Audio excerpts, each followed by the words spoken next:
Hey everyone, welcome back to the channel The Upward Graph. कल की Federal Reserve meeting ने rate cuts, warnings और confusion का एक मिक्स ला दिया। मार्केट्स रिलीफ एक्सपेक्ट कर रहे थे, लेकिन फेड ने कुछ और ही सिग्नल दे दिया। एक क्लियर मैसेज, 2026 आसान साल नहीं होने वाला। चलिए सब कुछ सिंपल लैंग्वेज में समझते हैं। What the Fed did yesterday. Federal Reserve ने इंटरेस्ट रेट्स 25 बेसिस पॉइंट से कट किए और पॉलिसी रेट को 3.5% टू 3.75% तक ले आए। ये तीसरा लगातार रेट कट है जो नॉर्मली कॉन्फिडेंस दिखाता है, लेकिन इस बार फेड की टोन डविश नहीं थी, बल्कि काफी टेंस और कॉशियस थी। क्यों? क्योंकि 3 फेड मेंबर्स ने रेट कट का अपोज किया। 2019 के बाद सबसे बड़ा डिसएग्रीमेंट। मैसेज बिल्कुल क्लियर था। हाँ, हम रेट्स कट कर रहे हैं, लेकिन हम इससे कंफर्टेबल नहीं हैं।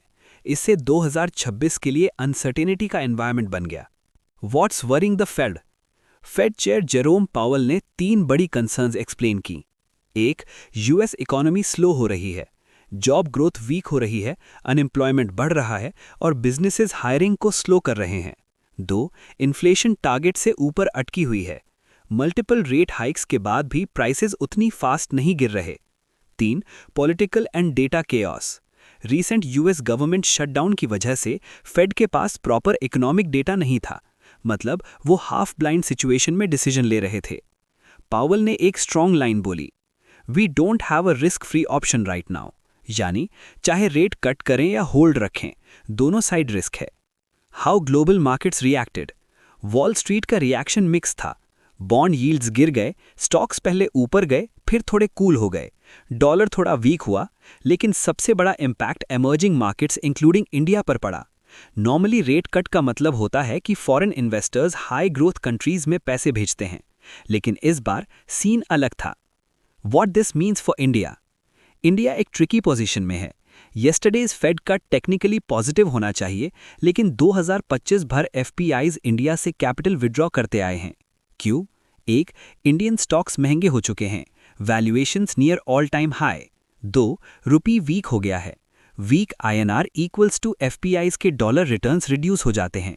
3, ग्लोबल रिस्क बहुत हाई है, trade tensions, US instability and China slow down, foreign funds cautious हो गए हैं।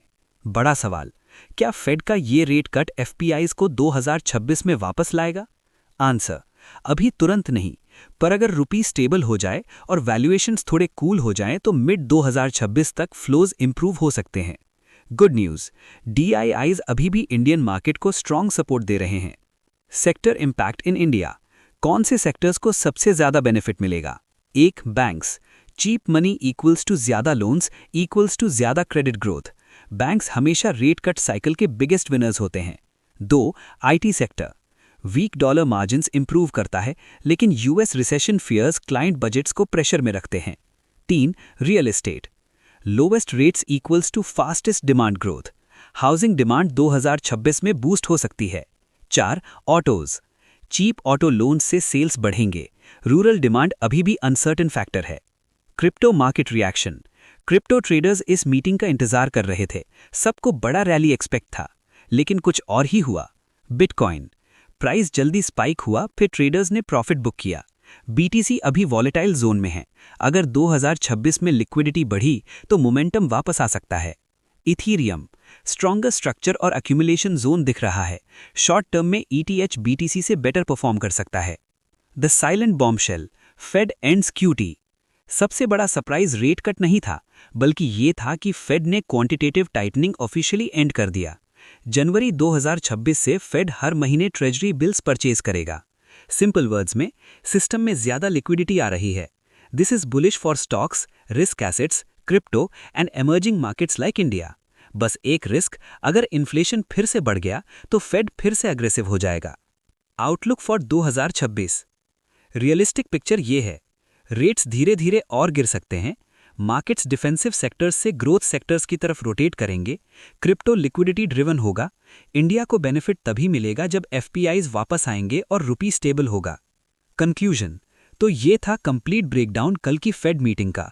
रेट कट्स, वार्निंग्स और एक लिक्विडिटी बॉम्बशेल जो 2026 का पूरा डायरेक्शन सेट कर सकता है। अगर आपको ये एनालिसिस यूजफुल लगा तो लाइक, शेयर और सब्सक्राइब जरूर करें। कमेंट में बताएं, क्या एफपीआईज 2026 में इंडिया में वापस आएंगे?